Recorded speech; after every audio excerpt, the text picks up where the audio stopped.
के बाद भी वो रुकते नहीं थे, उल्लू के पट्टे वो कर ही रहे थे। उसके बाद भाई उसको भी उसी वक्त खड़का दो, हाफ फ्राई फिल फ्राई जो भी है। मैं भी इसके हक में हूँ। लाहौर में सीसीडी यही करती है ना, सीसीडी यही करती है, उन्होंने तीफी भट्ट को नहीं छोड़ा।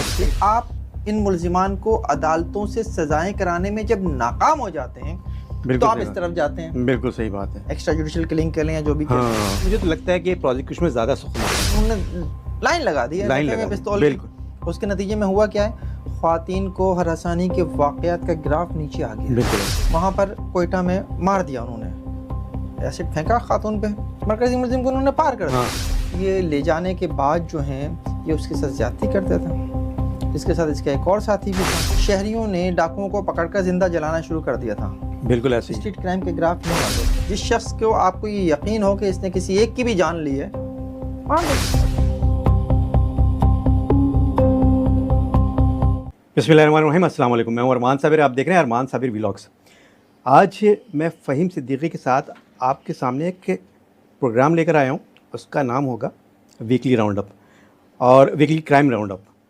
और जो क्राइम की हफ्तावार की जो सिचुएशन है पाकिस्तान भर में, ख़ास तौर पर कराची समेत, उस पर हम बात करेंगे। और ख़ास तौर पर जो बड़े क्राइम है उस पर हम ज़रूर बात करेंगे, थोड़ा तफसील से बात करेंगे। मिसाल के तौर पर इस मरतबा जैसे जो क्राइम हुआ है वो एक बड़ा जो इन्होंने सॉल्व किया है केस पुलिस ने, बल्कि डिस्कवर भी हुआ है, सॉल्व भी हुआ है। वो हुआ है एक 52 ख़वातीन के साथ ज़्यादती का केस। ये बहुत ही अंदोनाक केस जो कराची में हुआ है। और एक और बड़ी ख़बर जो आई है वो पाकिस्तान से तो नहीं लेकिन पाकिस्तानियों के मुताल्लिक़ ज़रूर है, और वो इटली से आई थी। और इटली से जो ख़बर आई थी उसमें उसको भी डिस्कस करेंगे, जिसमें 5 लोगों को ज़िंदा जला दिए गए थे एक गाड़ी के अंदर। और ज़िंदा जलाने वाले कोई और नहीं, पाकिस्तानी थे। तो चूँकि वो पाकिस्तान से उनका लिंक बनता है तो उस पर भी बात करेंगे। और इसके अलावा जो क्राइम की और दीगर ख़बरें उस पर भी बात करेंगे। अस्सलाम वालेकुम फ़हीम। वालेकुम अस्सलाम अरमान। कहाँ गायब हो जाते हैं आप यार? यार अब गायब नहीं होंगे, अब मैंने वीकली राउंड अप रख लिया, इसीलिए मैंने कहा अब हर वीक जो है ना वो हम व्यूअर्स के सामने दोनों जाएंगे। वेरी गुड, ज़बरदस्त। सही है ना? बिल्कुल सही है। अब ये बताएं कि इस वक्त जो है वो जो क्राइम की सिचुएशन है, स्ट्रीट क्राइम तो है ही, वो तो मतलब अब तो लोग जो है वो आदी हो गए लगता है। ऐसा ही है।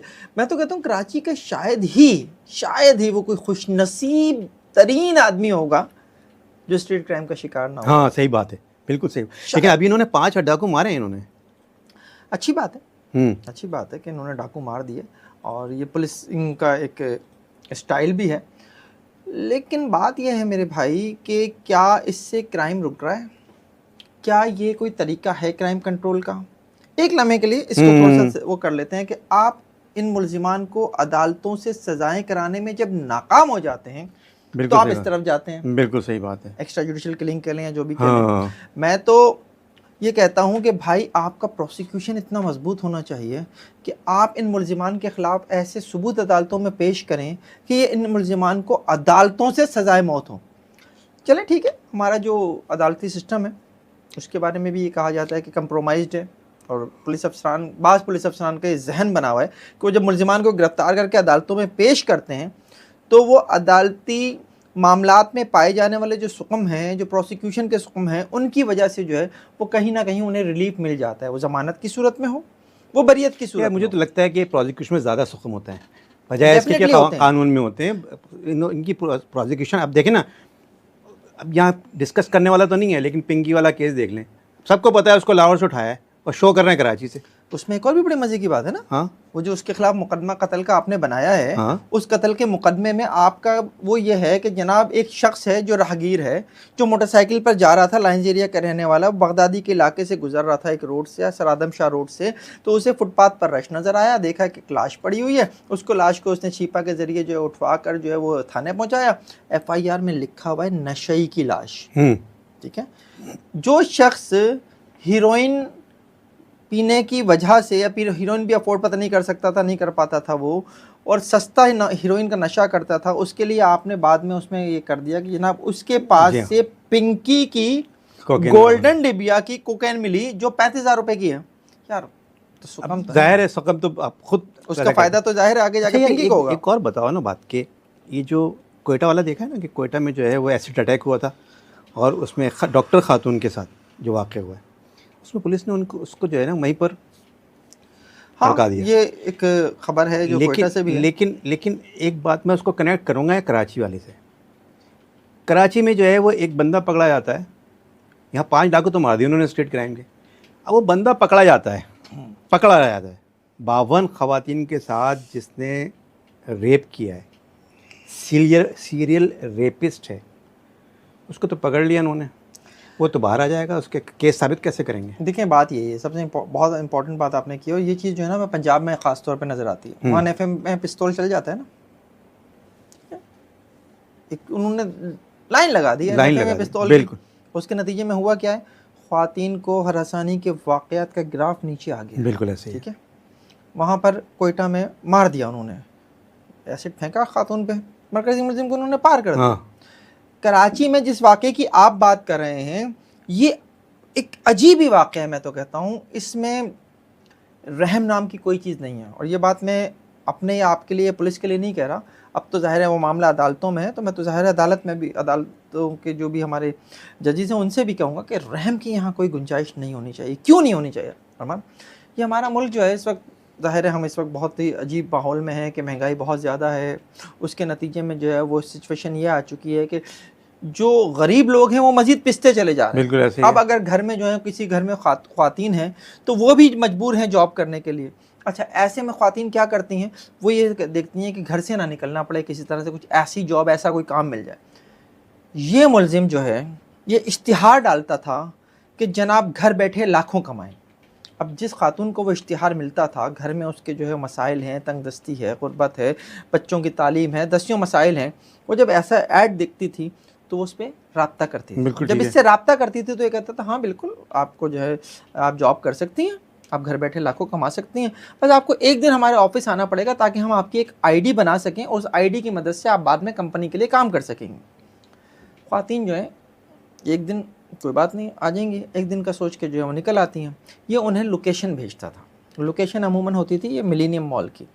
जब ये मिलेनियम मॉल पहुँच कर उस नंबर पर रब्ता करती थी जो मुलजिम का ये दिया हुआ होता था, तो उस पे जो है जब वो रब्ता करती थी तो वो कहता था अच्छा बस मैं आपके पास ऑफिस बॉय भेज रहा हूँ, और ख़ुद ही ऑफिस बॉय बनकर मोटरसाइकिल पे पहुँच जाता था और ख़वातीन को कहता था आप आ जाएं, आपका जो जिस बंदे ने आपका इंटरव्यू करना है, जॉब देनी है, वो ऑफिस में आपका वेट कर रहा है। उसके बाद उसको लेकर घुमाता रहता था और उसको मुख्तलिफ गेस्ट हाउसेस, जो अभी तक FIR में जो गेस्ट हाउस आया वो तो सफूरा चौरंगी के पास एक गेस्ट हाउस आया, वहाँ लेके पहुँचता था और वहाँ पर ये ले जाने के बाद जो हैं ये उसके साथ ज़्यादती करता था। इसके साथ इसका एक और साथी भी था। और चलिए यहाँ तक तो बात समझ में आ गई ना कि जॉब के बहाने आपने एक क्राइम कर लिया, यहाँ सीरीज ऑफ क्राइम है अरमान। हाँ भाई सही बात है, मैं आपको बताऊँ क्या है सीरीज ऑफ क्राइम क्या है। ये जो कराची में एक वाकयात जो है ना, जैसे मोटरसाइकिल पर जा रहा है बंदा, इसकी CCTV कई फुटेजेस आ चुकी हैं, मोटरसाइकिल पर जा रहा है बंदा और उसने जो है वो सुनसान गली है, खातून जा रही है, उसको जो है वो उसके साथ बदतमीजी करता हुआ चला गया। अच्छा वो पकड़ तो लेते हैं, ये पुलिस वाले जो है पकड़ तो फ़ौरन लेते हैं, उसको देखा, आइडेंटिफाई किया, पकड़ लिया, उसके बाद क्या करते हैं? कुछ भी नहीं भाई, उसको भी उसी वक्त खड़का दो, हाफ फ्राई जो भी है। मैं भी इसके हक में हूँ, लेकिन इस केस में आपको आगे के मैं तो ये भाई मैं तो ये कहता हूँ, मेरी भी यही सोच है, इसके ऊपर मैं आपको आगे जाकर वो भी बात करूँगा, एक किस्सा भी सुनाऊंगा। देखें जो डेटरेंस है ना, जो कहती है ना पुलिस की डेटरेंस कैसे पैदा होगा? आपके यहाँ से आप अपनी प्रायोरिटी सेट करें ना, कहाँ से प्रायोरिटी सेट कर रहे हैं आप? देखिए बात यह है कि कराची में एक वक्त था कि शहरियों ने डाकुओं को पकड़कर जिंदा जलाना शुरू कर दिया था। बिल्कुल ऐसे स्ट्रीट क्राइम के ग्राफ यूँ आ गया था। हालांकि फ़हीम हम दोनों उसके खिलाफ थे, हाँ हम दोनों जो हैं वो खिलाफ हैं यहाँ से, लेकिन उससे नज़र आया कि जनाब कराची में ये चीज़ हो सकती है। फिर एक वक्त आया कि मुझे याद है कि ये किस्सा पहले भी शायद किसी को सुना चुका हूँ कि एक दफ़ा जो है वो जियो में जब मैं था तो जियो ने एक दिन जो है वो स्ट्रीट क्राइम को फोकस कर लिया और हमने सुबह से हेडलाइंस जो शुरू की तो बस, तो मैं उस वक्त तारिक जमील जो है वो DIG ऑपरेशन होते थे कराची के, तो उनका फ़ोन आया, उन्होंने कहा भाई खैरियत है, क्या हो गया? क्या स्ट्रीट क्राइम इतना बढ़ गया है यार, कुछ तो ख्याल करें यार। अच्छा वो बातें करते रहे ऐसे, उन्होंने कहा यार इसका हल क्या है? तो मैंने कहा हल मार दे, जिस शख्स को आपको ये यकीन हो कि इसने किसी एक की भी जान ली है मार दे। और ये तो इस वक्त शहर में जो है वो बच्चा, बूढ़ा, ख्वातीन, मर्द, डॉक्टर, इंजीनियर, नेवल ऑफिसर, पता नहीं कौन कौन मर चुका था उस वक्त तक, और उसको पता नहीं क्या समझ में आया तारिक जमील के। थोड़ी देर बाद उनका फ़ोन आया, उन्होंने कहा यार वो बोट बेसन के करीब एक इनकाउंटर हुआ है, एक डाकू मार दिया है। मैं हंसने लगा, मुझे हंसी आ गई। वो भी हंसे, फ़ोन बंद हो गया। थोड़ी बाद फिर कॉल आ गई, या वो गुलबर्ग में समनाबाद के करीब एक एनकाउंटर हुआ, इसमें डाकू मार दिया। मैंने कहा ठीक है, वेरी गुड, अच्छा है। क्राइम नीचे आ गया था। अब जो आप बात कर रहे हैं ना कोयटा में जो कुछ हुआ, एसिड फेंका, खड़का दिया ना मुलजिम उन्होंने। लाहौर में सीसीडी यही करती है ना, सीसीडी यही करती ठीक है, है, उन्होंने तीफी भट्ट को नहीं छोड़ा, ठीक है। कितना वहां पर डाउन हुआ है क्राइम। इस केस में जो खौफनाक तरीन बात थी ना, चलें ये तो आपने कर लिया ना, इज्जत लूट लिया आपने जहाँ जॉब का बहाना देकर, उसके बाद भी वो रुकते नहीं थे, उल्लू के पट्टे वो कर ही रहे थे। उसके बाद जो खातून मुतासिर है उसका मोबाइल फ़ोन लेते थे, उसका मोबाइल फ़ोन लेकर एक दूसरे फ़ोन के ऊपर उसके बायोमेट्रिक्स लेते थे।